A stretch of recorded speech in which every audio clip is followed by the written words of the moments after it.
گرمی اپنے عروج پر تھی۔ سورج ان دنوں کچھ زیادہ ہی آب و تاب دکھا رہا تھا، اور اس آب و تاب میں فخریہ نمائش نہیں بلکہ قہریہ غیظ و غضب تھا۔ ایسا محسوس ہوتا تھا جیسے وہ دنیا والوں کی کسی بات پر ناراض ہو اور اپنی خفگی کے اظہار میں ان پر آگ برسا رہا ہو۔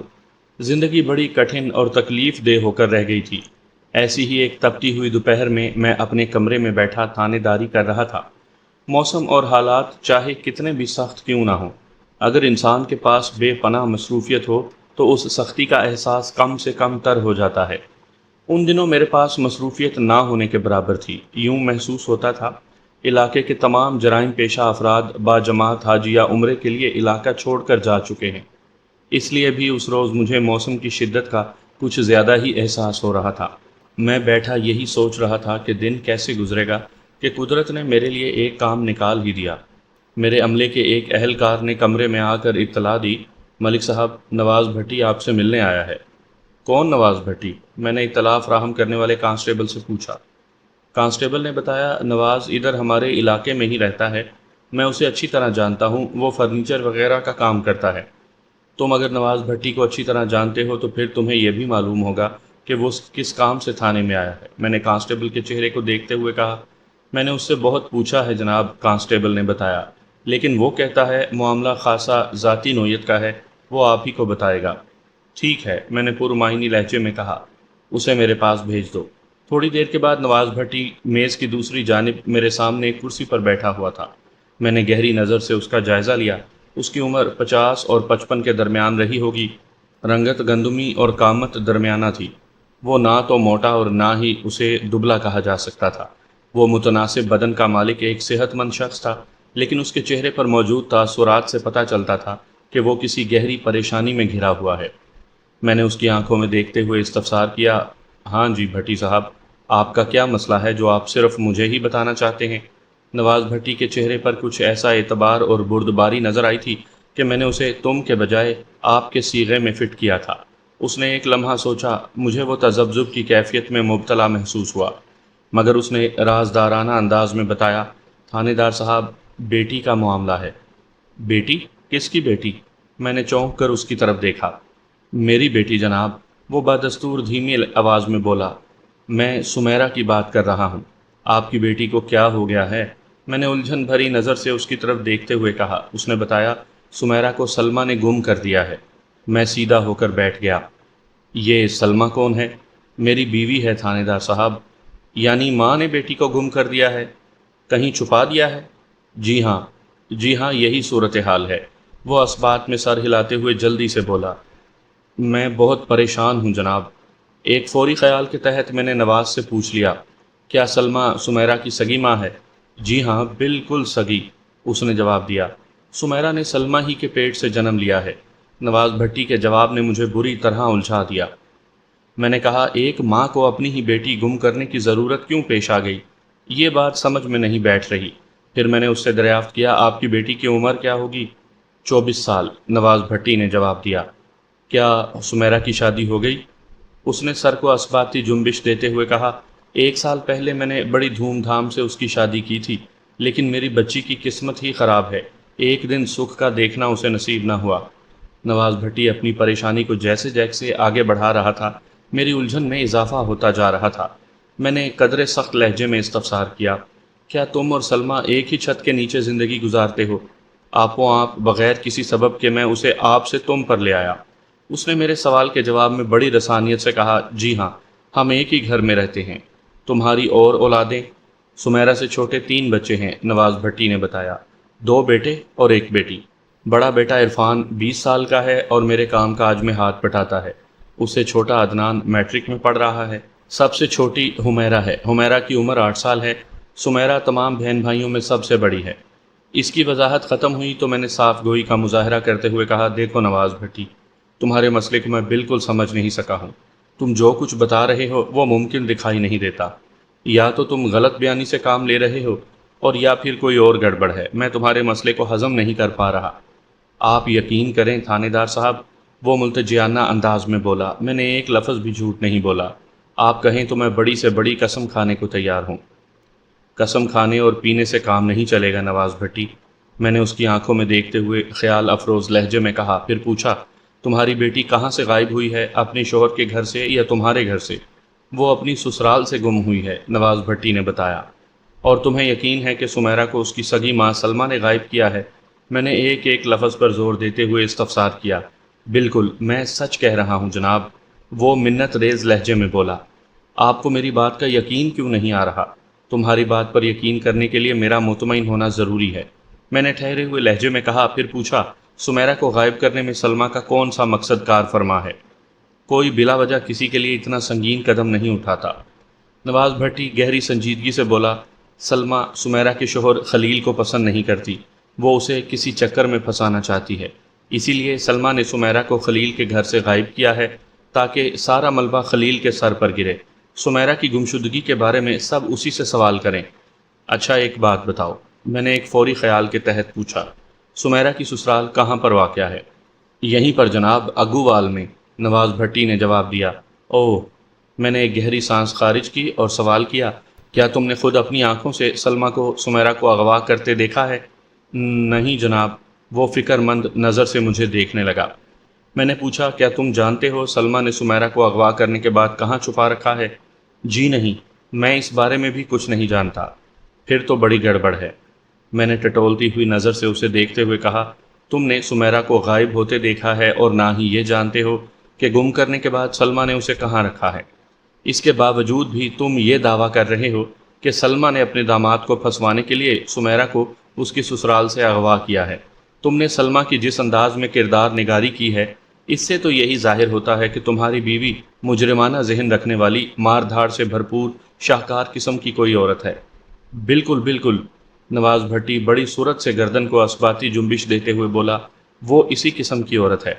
میں چند لمحات تک بغور اپنے سامنے بیٹھے ہوئے نواز بھٹی کا جائزہ لیتا رہا۔ اس کا شمار ان شوہروں میں ہوتا تھا جو اپنی بیویوں سے خوش نہیں ہوتے بلکہ ان سے عاجز رہتے ہیں۔ سلمہ کے ذکر پر اس کے چہرے کے تاثرات میں ایک خاص قسم کی بیزاری اور ناپسندیدگی جھلکتی دکھائی دی تھی۔ میں نے دو ٹوک انداز میں اس سے کہہ دیا، نواز بھٹی، اگر تم چاہتے ہو کہ میں تمہاری بیٹی سمیرہ کو بازیاب کروں تو اس کے لیے مجھے سب سے پہلے تمہاری بیوی سلمہ سے ایک تفصیلی ملاقات کرنی ہوگی۔ جناب، یہ ٹھیک نہیں ہوگا، وہ اضطراری لہجے میں بولا، اس سے معاملہ اور بھی گڑبڑ ہو سکتا ہے، کہیں وہ سمیرہ کو کوئی نقصان ہی نہ پہنچا بیٹھے۔ میرے لیے اپنی بیٹی کی سلامتی بہت اہم ہے۔ کیا تمہارے دیگر 3 بچوں کو پتہ ہے کہ ان کی آپا سمیرہ گم ہو چکی ہے؟ نہیں جناب، وہ نفی میں سر ہلاتے ہوئے بولا، ابھی تک یہ بات کسی کو بھی معلوم نہیں۔ آپ پہلے آدمی ہیں جنہیں میں بتا رہا ہوں، اسی لیے تو میں صرف آپ ہی سے بات کرنا چاہتا تھا۔ ایک لمحے کے لیے مجھے نواز بھٹی کی ذہنی صحت پر شک ہوا۔ میں نے محسوس کیا یا تو وہ مجھے بے وقوف بنانے کی کوشش کر رہا ہے اور یا پھر اس کا ذہنی توازن ہی درست نہیں۔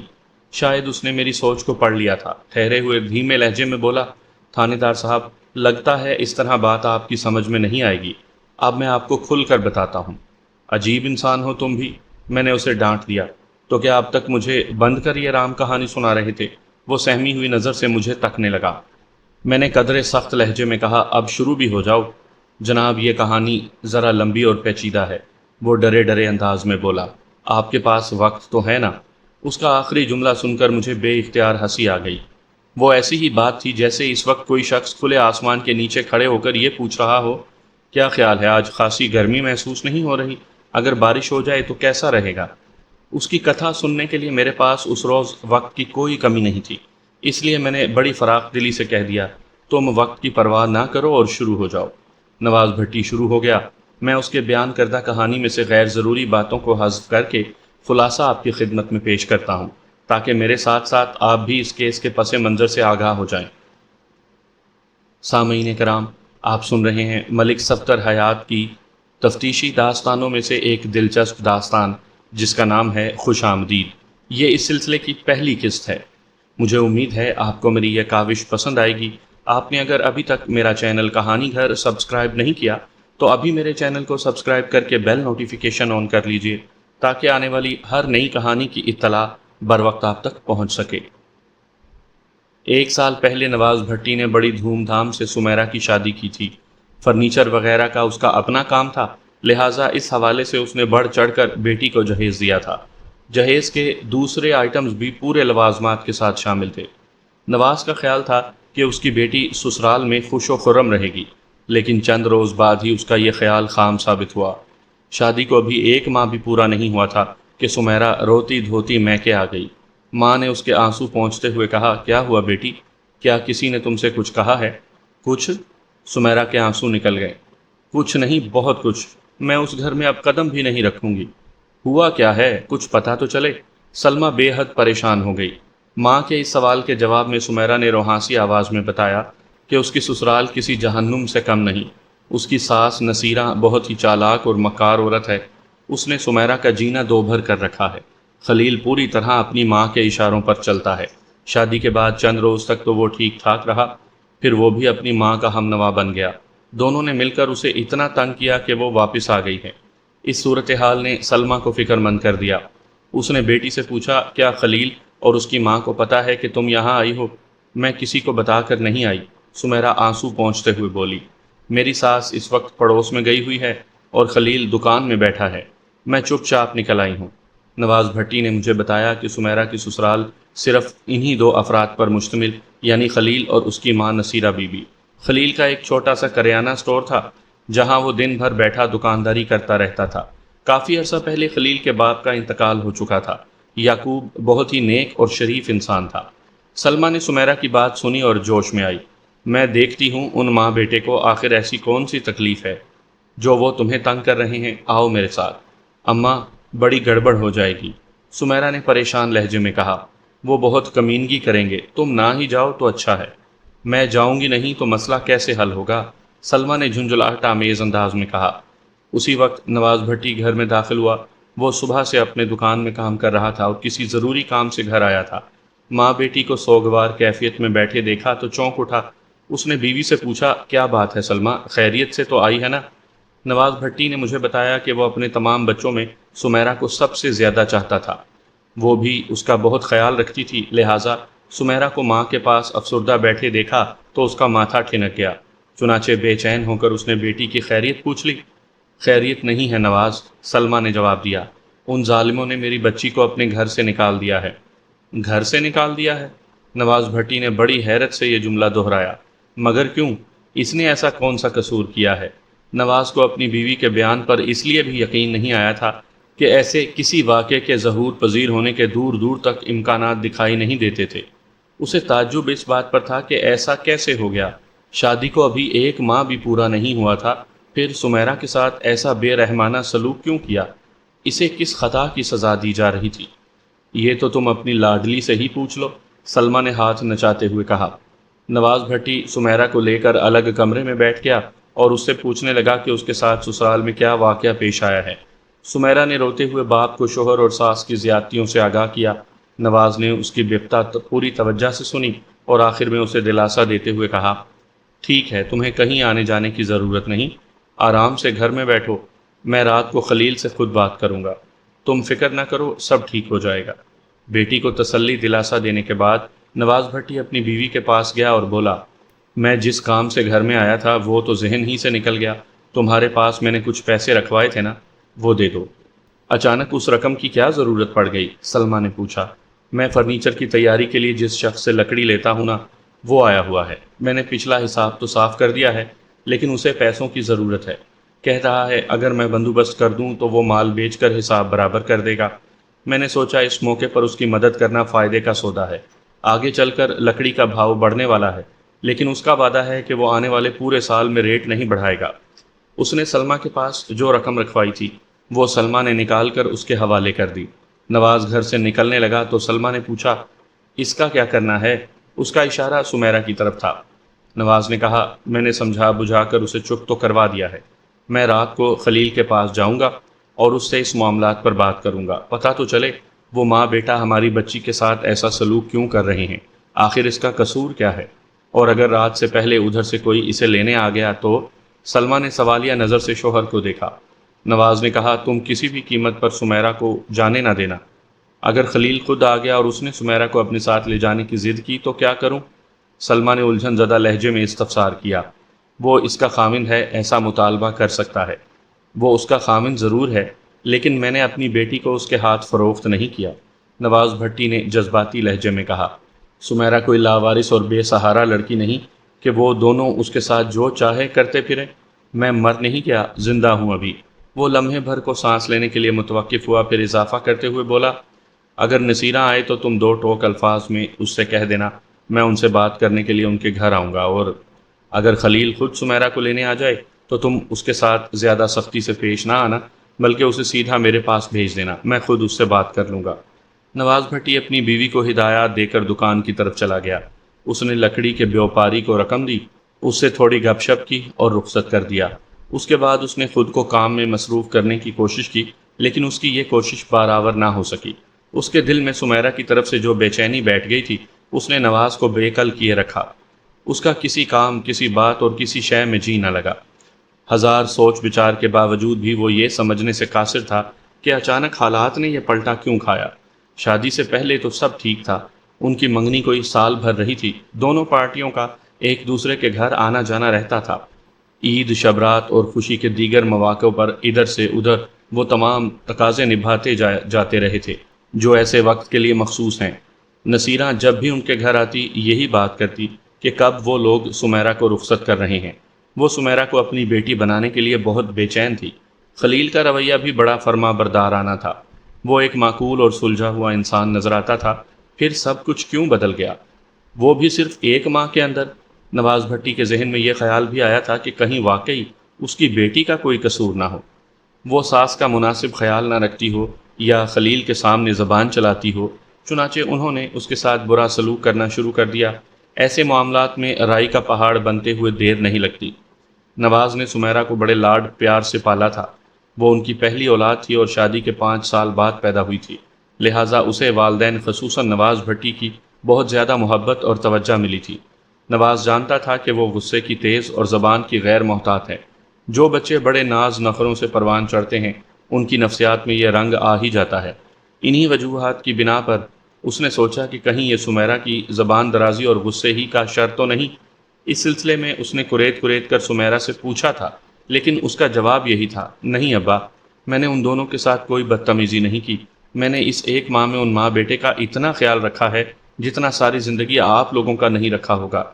اس کے جواب کے بعد نواز بھٹی خاموش ہو گیا تھا۔ اسے امید تھی، بلکہ یوں کہیں کہ خوش گمانی تھی کہ اس کے خلیل کے گھر جانے کی نوبت نہیں آئے گی۔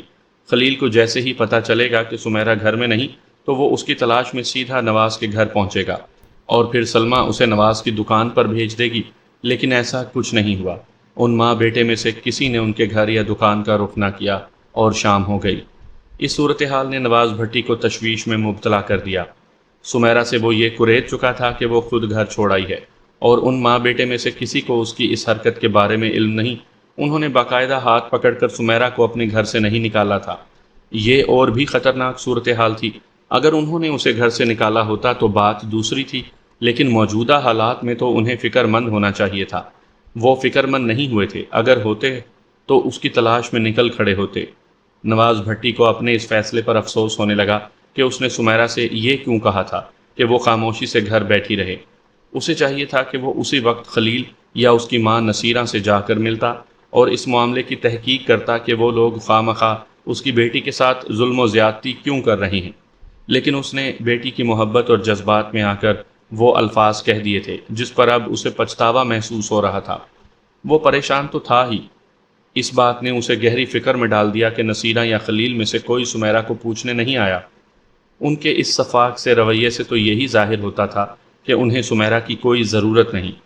اس خدشاتی سوچ نے نواز بھٹی کی پریشانی میں کئی گنا اضافہ کر دیا۔ وہ اپنے دل میں مختلف نوعیت کے اندیشے بٹھائے اور ذہن میں امکانی خطرات جگائے دکان بند کرنے کے بعد خلیل کی طرف چلا گیا۔ چھوٹے بیٹے، سمیرا سے چھوٹے عرفان کو اس نے گھر بھیج دیا تھا۔ اگووال کوئی بہت بڑا گاؤں نہیں تھا کہ اسے اپنی دکان سے خلیل تک پہنچنے میں گھنٹہ آدھا گھنٹہ گزر جاتا۔ وہ صرف 5 منٹ کے بعد خلیل کی دکان کے سامنے کھڑا تھا۔ خلیل کی دکان ابھی تک کھلی تھی اور وہ گاہکوں کے ساتھ مصروف بھی تھا۔ نواز بھٹی پر نظر پڑتے ہی وہ اس کی طرف متوجہ ہو گیا۔ رسمی علیک سلیک کے بعد نواز نے کہا، پتر، میں تم سے کوئی ضروری بات کرنے آیا ہوں۔ چاچا، ضروری باتیں میں نے بھی بہت ساری کرنی ہیں، خلیل نے معتدل لہجے میں کہا۔ آپ گھر جا کر بیٹھو، میں ابھی دکان بند کر کے آتا ہوں۔ کیا گھر میں تمہاری ماں موجود ہے؟ نواز نے احتیاطاً پوچھ لیا، جی چاچا، اماں گھر میں ہی ہے، خلیل نے جواب دیا۔ خلیل کا گھر اسی گلی میں واقع تھا۔ نواز بھٹی تھکے ہوئے قدموں سے اپنی بیٹی کی سسرال کی جانب بڑھ گیا۔ تھوڑی ہی دیر کے بعد خلیل بھی گھر پہنچ گیا۔ پھر وہ تینوں سمیرا والے گمبھیر مسئلے کو درمیان میں رکھ کر بیٹھ گئے۔ اس وقت وہ تینوں انتہائی سنجیدہ تھے اور اپنا اپنا موقف بیان کر رہے تھے۔ نصیرہ نے تو شکایات کا جیسے دفتر کھول دیا تھا۔ خفگی آمیز لہجے میں وہ کہنے لگی، یہ بھی بھلا کوئی بات ہے کہ تمہاری بیٹی کو کھانے اور سونے کے سوا اور کوئی کام ہی نہیں آتا؟ میری بڈھی ہڈیاں کب تک چولہا چکی اور برتن جھاڑو کریں گی؟ میں نے خلیل کی شادی کی تھی اور سوچا تھا کہ اب مجھے بھی کچھ آرام ملے گا، لیکن لگتا ہے آرام میرے نصیب میں ہے ہی نہیں۔ دنیا جہان کا عیش آرام تو تمہاری بیٹی کے حصے میں آیا ہے۔ وہ لمحہ بھر کو سانس لینے کے لیے متوقف ہوئی، پھر اضافہ کرتے ہوئے بولی، کبھی کسی کام کے لیے کہہ دوں تو صاف انکار کر دیتی ہے، کہتی ہے طبیعت ٹھیک نہیں۔ کھانے اور سونے کے وقت اس کی طبیعت بالکل بھلی چنگی ہو جاتی ہے، بس کام کرتے ہوئے موت آتی ہے۔ میری تو اب تھوڑی سی بچی ہے، مرتے جیتے گزار ہی لوں گی، لیکن یہ اپنے قسم کا تو خیال رکھے نا۔ نصیرہ نے معنی خیز انداز میں بات مکمل کی تو نواز بھٹی الجھ کر رہ گیا۔ نصیرہ نے اب تک سمیرا کے حوالے سے جو الفاظ استعمال کیے تھے انہیں سن کر نواز کا کلیجہ چھلنی ہو گیا تھا، لیکن وہ وہاں معاملے کو بنانے آیا تھا، بگاڑنے نہیں، لہٰذا تلخ و ترش کو پی گیا۔ خلیل کی طرف دیکھتے ہوئے اس نے پوچھا، ہاں پتر، کیا سمیرا تمہارا خیال نہیں رکھتی؟ یہ کیا بتائے گا؟ تم مجھ سے پوچھو نواز بھٹی۔ خلیل کے کچھ بولنے سے پہلے ہی نصیرہ نے طنزیہ لہجے میں کہا۔ نواز خلیل کو چھوڑ کر نصیرہ کی جانب متوجہ ہو گیا۔ وہ برا سا منہ بناتے ہوئے بولی، انسان شادی کس لیے کرتا ہے؟ خوشی کی خاطر نہ، لیکن لگتا ہے اس شادی کے بعد تو میرے بچے کی پہلی خوشیاں بھی باقی نہیں رہیں۔ تمہاری بیٹی اسے نئی خوشیاں کیا دے گی؟ اسے تو سونے ہی سے فرصت نہیں۔ وہ دکان سے تھکا ماندہ گھر آتا ہے تو یہ اسے سوئی ہوئی ملتی ہے۔ خلیل کو کھانا میں خود نکال کر دیتی ہوں، بس صبح یہ خلیل کے جاگنے سے پہلے اٹھ جاتی ہے۔ اب تم ہی بتاؤ نواز بھٹی، خلیل تمہاری بیٹی کو بیوی بنا کر کیوں لایا ہے؟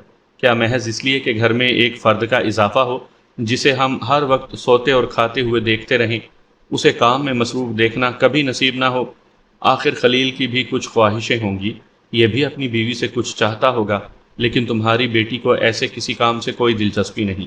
وہ جملہ نامکمل چھوڑ کر لمحہ بھر کو متوقف ہوئی، پھر بڑے معنی خیز انداز میں اضافہ کرتے ہوئے بولی، نواز بھٹی، تم مرد ہو، میری بات کو اچھی طرح سمجھ گئے ہوگے، اب میں اس سے زیادہ کھل کر اور کیا بتاؤں؟ نواز واقعی اس کی بات کی تہہ میں پہنچ گیا تھا۔ اگر نصیرہ سچ کہہ رہی تھی اور سمیرا ازدواجی معاملات میں خلیل سے تعاون نہیں کر رہی تھی تو نصیرہ اسے سمجھا سکتی تھی یا سلمیٰ کو اس کے بارے میں بتاتی۔ سلمیٰ بیٹی کو کسی اچھے پیرائے میں زندگی کے نشیب و فراز اور تقاضوں سے آگاہ کر سکتی تھی۔ یہ تو انتہائی نامناسب تھا کہ اتنی سی بات کے لیے سمیرا کے ساتھ جانوروں جیسا سلوک کیا جاتا۔ نصیرہ کو آج پہلی مرتبہ نواز نے اتنے خراب انداز میں بات کرتے دیکھا تھا۔ اس کی زندگی کا یہ شیڈ آج پہلی مرتبہ نواز کے سامنے آ رہا تھا۔ اس نے پلک جھپکتے میں فیصلہ کر لیا کہ وہ ایک انتہائی نامعقول اور فتنہ پرور عورت تھی۔ یہ الگ بات کہ اس کی نامعقولیت اور فتنہ پروری ابھی تک نواز کی نظر سے اوجھل تھی۔ نواز نے تحمل اور بردباری سے نصیرہ کے اعتراضات با الفاظ دیگر الزامات سنے، پھر وہ خلیل کی جانب متوجہ ہوتے ہوئے بولا، پتر تم فکر نہ کرو، میں سمیرا کی ماں سے بات کروں گا، وہ اسے اچھی طرح سمجھا دے گی۔ تمہیں میری بچی سے اور کوئی شکایت تو نہیں؟ وہ دامادوں والے مخصوص فرعونی انداز میں بولا، مجھے اپنی تو کوئی پرواہ نہیں ہے، وہ میرا خیال رکھے یا نہ رکھے، میں کسی نہ کسی طرح گزارا کر ہی لوں گا، لیکن وہ اماں پر توجہ تو دے۔ اماں اس سے کام کاج کے لیے کہتی ہے تو وہ آگے سے زبان چلانے لگتی ہے۔ میری تو خیر ہے، لیکن میں اپنی آنکھوں کے سامنے اماں کی بے عزتی ہوتے ہوئے نہیں دیکھ سکتا۔ تم بالکل ٹھیک کہہ رہے ہو میرے پتر، نواز بھٹی نے اپنے داماد کے مصنوعی زخموں پر بالکل اصلی ہمدردی کا پھایا رکھتے ہوئے کہا، کسی بھی بیٹے کے لیے یہ ڈوب مرنے کا مقام ہے کہ کوئی اس کی آنکھوں کے سامنے اس کی ماں کو بے عزت کر دے۔ اگر سمیرا نے واقعی ایسی بے ادبی اور گستاخی کی ہے تو میں اسے بری طرح ڈانٹوں گا۔ انشاءاللہ آئندہ تمہیں ایسی کسی شکایت کا موقع نہیں ملے گا۔ اب تو خوش ہونا۔ وہ شیشے کی نلکی میں سیدھا کرنے کی غرض سے رکھے جانے والی ایک شے کی عین مطابق ٹیڑھا ہوتے ہوئے بولا، میں خوش کیسے ہوں چاچا، باقی ساری باتیں تو رہیں ایک طرف، آج سمیرا نے جو حرکت کی ہے اس کا کوئی جواب ہے تمہارے پاس؟ غضب خدا کا، نصیرہ نے نمک مرچ چھڑکتے ہوئے کہا، میں ادھر ایک پڑوسن کے پاس بیٹھی تھی اور خلیل اپنی دکان پر مصروف تھا۔ گھر میں سمیرا اکیلی تھی۔ اس کی اتنی ہمت ہو گئی کہ چپ چپاتے اٹھی اور میکے پہنچ گئی۔ جانے سے پہلے اس نے مجھ سے یا اپنے خصم سے پوچھنا تک گوارا نہ کیا۔ میں تو پورا گھر اسی کے حوالے کر گئی تھی۔ یہ گھر کو کھلا چھوڑ کر چلتی بنی۔ وہ تو اللہ کا شکر ہے کہ خیریت گزری۔ میں نے گھر بار کی حفاظت کے لیے پیر جھنڈے شاہ کا تعویذ گھر کے داخلی دروازے پر لگا رکھا ہے۔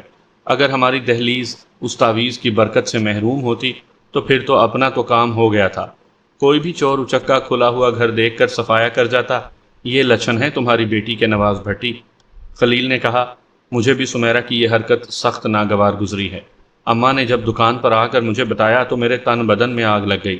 اماں یہ بھی دیکھ آئی تھی کہ وہ یہاں سے نکلنے کے بعد سیدھی اپنے میکے پہنچی ہے، اس لیے ذرا تسلی بھی ہوئی کہ وہ خیریت سے ہے۔ وہ لمحے بھر کو متوقف ہوا، پھر اپنی بات کو آگے بڑھاتے ہوئے بولا، اماں نے مجھ سے کہا کہ چلو اسے لے کر آتے ہیں اور پوچھتے ہیں اسے آخر تکلیف کیا ہے۔ میں اس وقت شدید غصے میں تھا۔ میں نے کہہ دیا، کوئی ضرورت نہیں ہے اس کے پیچھے جانے کی۔ وہ کوئی ہم سے پوچھ کر یا ہمیں بتا کر نہیں گئی، جیسے اپنی مرضی سے گئی ہے ویسے خود ہی آئے گی بھی۔ وہ خاموش ہوا تو نصیرہ نے شاکی لہجے میں کہا، نواز بھٹی، اگر میں تمہاری بیٹی کی دشمن ہوتی تو اسے واپس لانے کی بات نہ کرتی، بلکہ خلیل کو اور اشتعال دلاتی، اور وہ غصے میں آ کر کوئی بھی الٹا سیدھا فیصلہ کر بیٹھتا۔ نصیرہ نے یہ بات اس انداز میں کہی تھی جیسے اس نے سمیرا اور نواز بھٹی پر کوئی احسان عظیم کیا ہو۔ نواز اپنی بیٹی سے بھی اچھی طرح واقف تھا اور سمجھ سکتا تھا کہ سمیرا کس حد تک جا سکتی ہے، لیکن سرے دست اتفاق اور مفاہمت کا مسئلہ درپیش تھا، لہٰذا اس نے ماں بیٹی کی رام کہانی پوری توجہ سے سننے کے بعد کہا، اس بات کے لیے تو میں نے بھی سمیرا کو بہت ڈانٹا ہے کہ وہ تم لوگوں کی اجازت کے بغیر گھر چھوڑ کر کیوں چلی آئی ہے۔ باقی معاملات کے سلسلے میں بھی میں اسے سمجھا دوں گا۔ سلمہ بھی اس کے دماغ کے کیڑے جھاڑ دے گی۔